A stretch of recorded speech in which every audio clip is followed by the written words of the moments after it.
Chapter 4. Pop.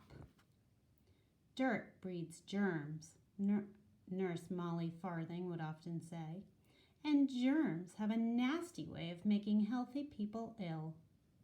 Naturally, the infirmary of PS 123 was always spotless because Nurse Molly Farthing wouldn't have it any other way.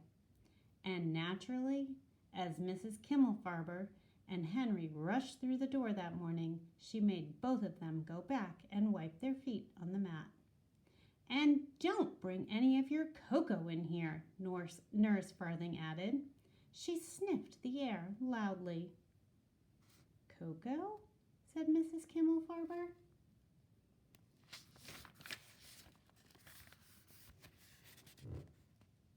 "Don't think I don't smell it," Nurse Farthing said.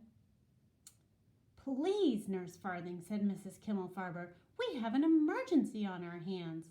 This is Henry Green. He's breaking out in a rash of some sort." "So I see," said Nurse Farthing. She sat Henry down in a chair and turned on a bright light. Pushing her spectacles down to the tip of her nose, she bent close to Henry and looked him over. "It's a rash, all right," she said at last. "Peculiar. Looks like little brown spots all over." "Exactly," Mrs. Kimmelfarber said. "But what is it?" "Have you ever had measles?" Nurse Farthing asked. "Yes," said Henry, "when I was 5. "Chicken pox?" "When I was 3 1/2. "Then I would say you have an unidentified rash, and frankly, I don't like the look of it."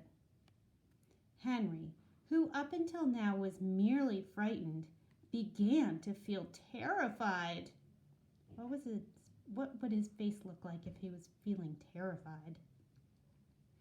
Nurse Farthing lay her cool hand on his arm and steadied him. There, dear," she said. "Nothing to be frightened of. I'm sure it's not serious. How do you feel?"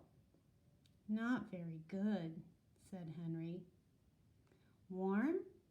"No." "Cold?" "No."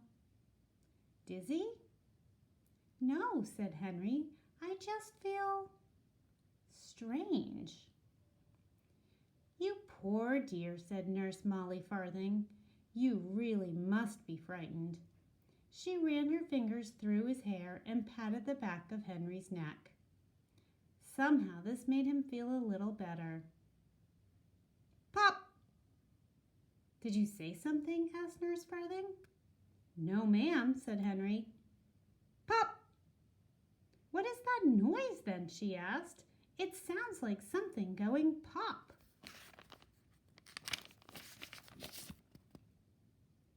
"I heard it too," said Henry. "So did I," said Mrs. Kimmelfarber. "Pop, pop, pop!" Now they all heard it. The sound of popping filled the infirmary. Little pops and bigger pops and poppity-pop pops kept popping. Henry looked at his arm, and in an instant, he knew where the noise was coming from. What do you guys think? His little brown spots were growing bigger and bigger.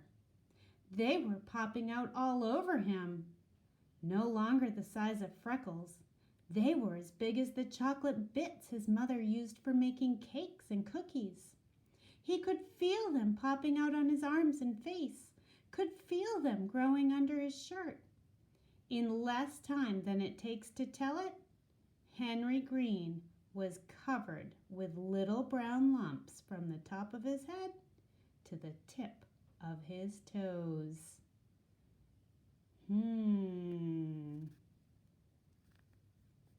What do we know? What do we think? Check your predictions. Are they accurate so far?